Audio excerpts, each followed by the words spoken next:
Sportsbook's Double T 97.3, the Double T 97.3 mobile app. Andreas Flores here with you, talking some Texas Tech football here today. The Red Raiders get done with their first scrimmage of the year this past Saturday. We're recording this on August 12th, so about 20 days from this recording for Texas Tech football as they get started against Ole Miss coming up on September 1st, 11 a.m. kickoff. You can hear the game on Double T 97.3, 100.7 the score, and the mobile apps as well to find and listen to Texas Tech football. I think you can listen to them everywhere, really. I think even Magic 106.5 FM here in Lubbock. You can also listen to the broadcast. Maybe yes, but I don't think so, but maybe. I could be wrong. Who knows about that? But the Red Raiders going through their first scrimmage as they continue fall camp here leading up to that first game against Ole Miss. What we've seen, what we saw from that first scrimmage, closed to the public, but Texas Tech distributing a 80-second video of the highlights from that scrimmage. It included quarterback candidates Alan Bowman and McLean Carter throwing one touchdown pass apiece. Also had Jet Duffy being intercepted twice in that scrimmage from Saturday. Now, just the first scrimmage. Obviously, you got to take a lot from it. I was going to say, what can you take away from it? It's a little bit different than preseason, I believe. Right? In preseason, you have 4 weeks, 4 or 5 strong weeks of being able to decide these battles, decide these outcomes, decide these positions, and decide your team going forward. For Texas Tech, you only have you have less than 3 weeks now. Less than 3 weeks you're playing, right? Meaningful football, right? I think at the beginning of camp, for me, it was really even. Jet Duffy versus McLean Carter. And I like Bowman. I'm a Bowman guy.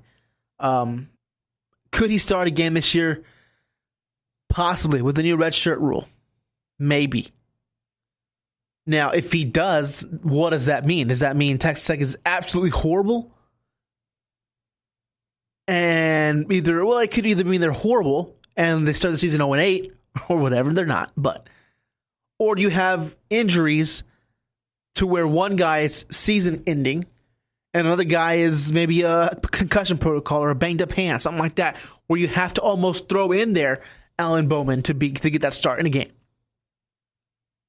So I don't know. But for Duffy, with those 2 interceptions yesterday, not very good. I wouldn't say very good for him. You almost need to be playing your best football, especially if you're a quarterback right now. If you're a quarterback in a competition with a team that is struggling, that needs to win, and nobody has ever had a start, I guess McLean had 1 start last year, you need to be playing your best football. And I hate to say it, and I even said this a couple weeks ago, I don't think Jet Duffy is on the football team come the end of the season. Whether it be disciplinary issues, whether it be just getting up and transferring, because he did not win the quarterback battle at a fall camp. I'm going to stick to that prediction. I really am. And I'll keep reminding it to everybody, and I'll say, hey, I was right here in August and July. So, yeah, Alan Bowman, McLean Carter throw a touchdown pass apiece. Jet Duffy intercepted twice. Looks like we had a 28-yard screen pass from Carter to freshman running back to John Henry. Somebody breaking up a Carter pass for freshman wide receiver Eric Ezukanam. And the nickelback Justin Parker intercepting Duffy and returning it for a touchdown. That's all we saw there. Then came an 8-yard touchdown pass from Alan Bowman to freshman flanker Milo Royals. Devontae Dorsey intercepting Duffy in a throw to the deep middle. And a touchdown pass from Carter to TJ Vasher in the right corner of the end zone over Douglas Coleman. DeLeon Ward also coming back from a redshirt season concluded the highlights with a 3-yard touchdown run up the middle. Got to see that running game going. You really do. Whoever, maybe Trey King, DeLeon Ward. I actually kind of like that combination. I really do. There's some other freshman guys coming in, Roderick Thompson, something like that, and some other guys. You lose Nisby, the size, but I think you'll be all right. I think you'll be all right without Nisby, Trey King, DeLeon Ward. I think they got to have big seasons for them. How about let's put the number? How about we put the number 14,500 yards combined yards for these guys. How about that? So that's 14.5. So that's 750 each, 725 each. That's possible. I think one of these guys could be even a 100-yard rusher, right? You have this offensive lineman with experience coming back. You're going to want to run the ball more. Cliff has said that plenty time after time that he wants to run the ball more. He wishes he could run the ball more. It's just it happens to be where you get down in a game where you can't run the ball because you're playing catch-up, and you got to throw it. You got to get creative. You got to make things happen, and then that's when turnovers happen. And then you're in a deeper hole, and that's how you lose games. And that's how you go 5-6 or 6-6 or whatever the hell we went last year. Who knows? 6-7, I believe, with the loss to South Florida in the Birmingham Bowl. Repug Bowl.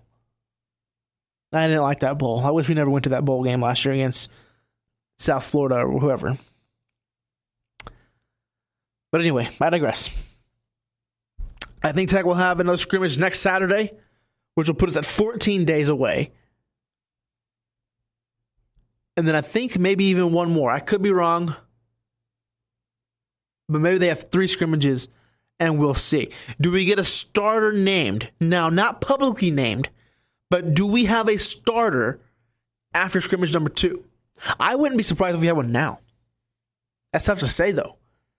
I mean, Jet Duffy, you cannot be throwing 2 interceptions in a scrimmage, bro. You just can't. That cannot happen. Now, again, nobody saw the actual scrimmage, right? Closed to the public. What we saw was what Tech provided for us. But I think they put that in on purpose. I think that was meant to be put in there for people to see. And I think just the media got it. So we'll see. Does Tech have a starting quarterback named after scrimmage number 2, after next Saturday, with 13 days left to go? I think you better. And again, it's not going to be announced to the public. We're not going to know public-wise, not going to know till the game day. But I think for this team's sake, so everybody's on the same page, you need a guy ready to go. And I would like to have that one guy going towards that last scrimmage, that third possible scrimmage there, with 7 days remaining till the season. I would like to see that. And have that guy have the majority of the reps. Because once you get to that third scrimmage, you don't want to be sharing reps, especially with 3 guys. So maybe this week, after this scrimmage on Saturday the 11th, it separates 3-2. And then after the second scrimmage, you separate 2-1. And then you go from there. And you have 2 full weeks with one guy, knowing he's the guy, ready to go. The team knows who he is. They're ready to go. And comes up first, you go balls out. And you play hard and you win. That's what I think. More on Tech football in the coming weeks. Also want to touch on the defense side. And